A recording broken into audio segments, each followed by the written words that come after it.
Hello everyone. So today we will discuss how to improve your English language for the civil services preparation. Because this question came, many people ask, specifically me, because मेरा जो education हुआ है 10th standard तक it was in the vernacular medium. मेरा vernacular medium में 12th standard तक education हुआ है. So many people ask this question to me कि despite studying in vernacular medium क्या हम इंग्लिश में अटेम्प्ट दे सकते हैं. जैसे आपको पता है कि you can give the UPSC का जो अटेम्प्ट है आप बहुत सारे मीडियम में दे सकते हैं, but why to give in the English में ही क्यों देना चाहिए. एक तो पहले हम इसके बेनिफिट्स देखते हैं, इंग्लिश में क्यों अटेम्प्ट देना चाहिए.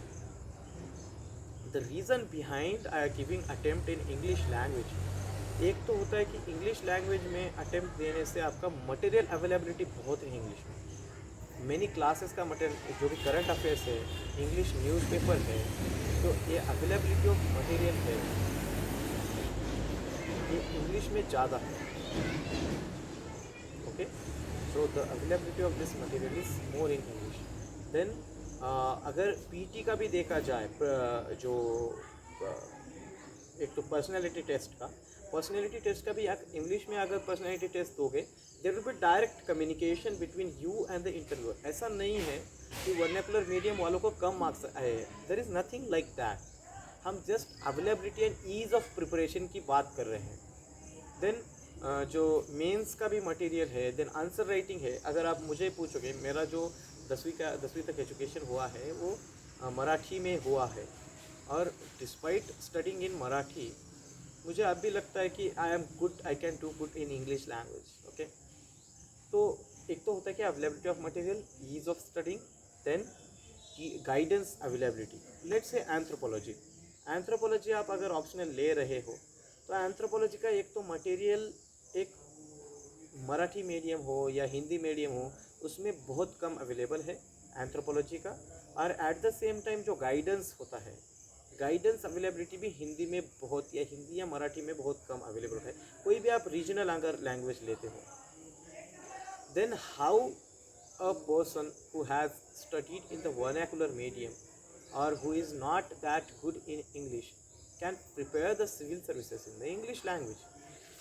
एक तो ये होता है कि दोस्तों मेरा 10वीं तक एजुकेशन, मेरा एजुकेशनल बैकग्राउंड आपको बोल देता हूँ, so that can be easy for you guys. I have studied till 10th standard in my own village. Till 4th standard I studied in the जिल्हा परिषद school, that is government school. माझं जिल्हा परिषद शाळेमध्ये शिक्षण झालेलं आहे. 10वीपर्यंत शिक्षण पण गावातच. मेरा 10th स्टैंडर्ड तक भी 10th में गाँव में ही हुआ है. Okay, then 12th standard at my district place. Again, no use of that much English. Yes, I studied in English only. Then I completed my engineering from the College of Engineering Pune. There I got some हम बोल सकते हैं कि थोड़ा exposure मिला था, लेकिन again ज़्यादा इंग्लिश में बात तो होती नहीं थी. Then I came to Delhi. Then again I started studying. तो मेरा राइटिंग तो बहुत अच्छा था इंग्लिश के बारे में. when I was speaking in English, that was difficult for me at that time. When I was giving the personality test for the first time, I was not able to speak in English, but yes, I could manage that, and definitely I can speak English better now. Okay, so ये problem था. Then how did I overcome? When I was preparing for the civil services, when I was in final year I started reading newspaper. तो newspaper से क्या करता था मैं, सी कोई भी आपको लैंग्वेज पे कमांड के लिए आपको 3 से 4 चीज़ें चाहिए होती हैं. Whether you are good in writing, whether like आपको एक तो राइटिंग होता है, दूसरा लिसनिंग होता है, एंड स्पीकिंग होता है, टॉकिंग होता है. तो आप इंग्लिश तो लिखते हो, पढ़ते हो न्यूज़पेपर से. बात आती है बोलने की. आप वो बोलना, जो भी स्पीकिंग या टॉकिंग का पार्ट है वो भी बहुत ईजी होता है, आप कर लोगे वो. तो आप पहले तो न्यूज़पेपर रीडिंग चालू करिए. जो भी न्यूज़पेपर आप हिंदू पढ़ते हो, एक्सप्रेस पढ़ते हो, there will be 100 new words every day. Astonishing. Pageants, मुझे तो इतना पता था कि फार्मर बोलते हैं किसान को, लेकिन ये नहीं बोलता था कि पेजेंट भी बोलते हैं. Then very very like very simple words I didn't know at that time. What I did, I made a list of those words I made a list of those words and ये मैं हमेशा revise करता था. तो let's say आज कोई नया शब्द मुझे मिला है and if I go tomorrow and read that word then definitely मैं याद करता था. तो ये वर्ड तो मैंने पढ़ा है. Okay, this was my dedication. तो ऐसे करके मैंने कुछ जो मेरा वोकैब है, वोकैबुलरी है, तो मैंने बढ़ा लिया मैंने थोड़ा. Okay, so like let's say entrepreneur. when I used to read entrepreneur for the first time, definitely I didn't know what entrepreneur is. But when I read it again, I memorized, okay, entrepreneur. And उसका English में meaning जो है, English में meaning याद रखिए and try to use that word, try to write one sentence by using that word. तो जो भी कॉलेज गोइंग स्टूडेंट्स है, now you have the time to improve your English. Okay, आप आपकी इंग्लिश अभी इम्प्रूव कर सकते हैं. तो एक तो आप आपकी इंग्लिश थोड़ा सा इम्प्रूव कर ले. एक तो न्यूज़पेपर रीडिंग हो गया, इससे आपका इंग्लिश हो जाएगा. और आपके जो टेक्स्ट बुक है, इससे आपका इंग्लिश हो जाएगा. Try to find new words, add them in your vocabulary and try to right.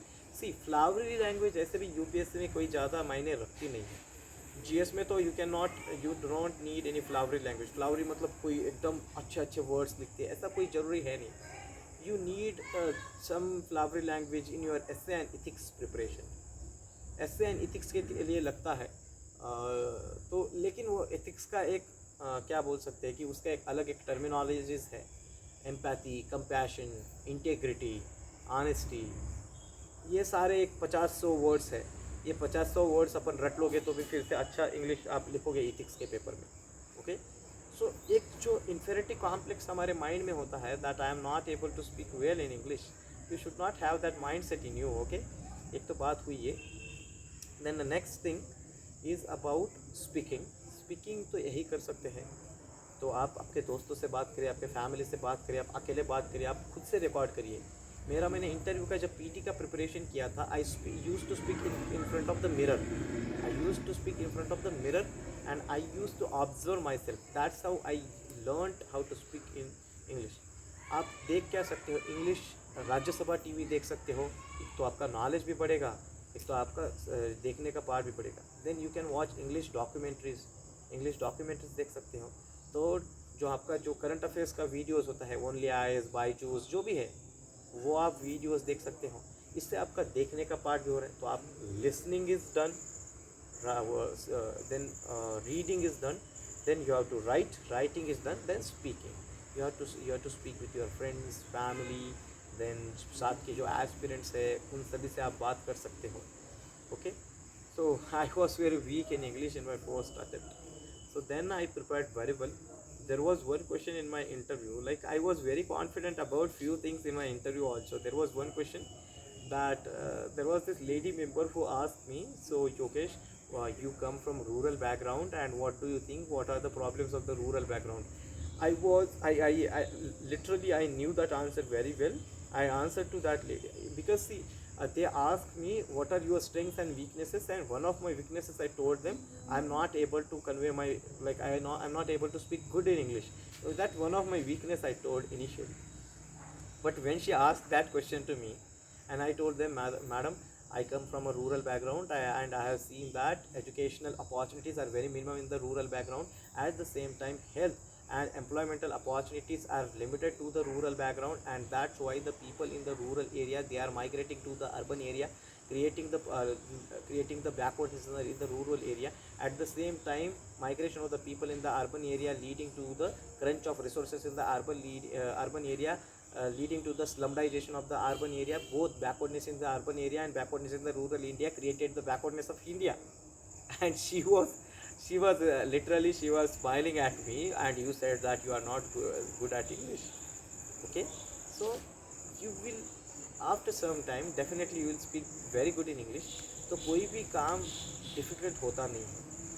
अगर आपने सोचा है कि ये मुझे करना है, then definitely you can do it. Okay, so confidence रखिए. आप मेरा जो चैनल है यूपीएससी प्रिपरेशन पे, हम इस पे बात करते रहेंगे, and definitely you will be a good speaker in English. At the same time, you will write good in English. But I am again requesting you to give attempt in English only. Okay, so thank you so much and all the best you guys, and we'll meet with new videos. And those who are preparing for 2021, there is again a series for 2021 also. You should refer to that. Thank you.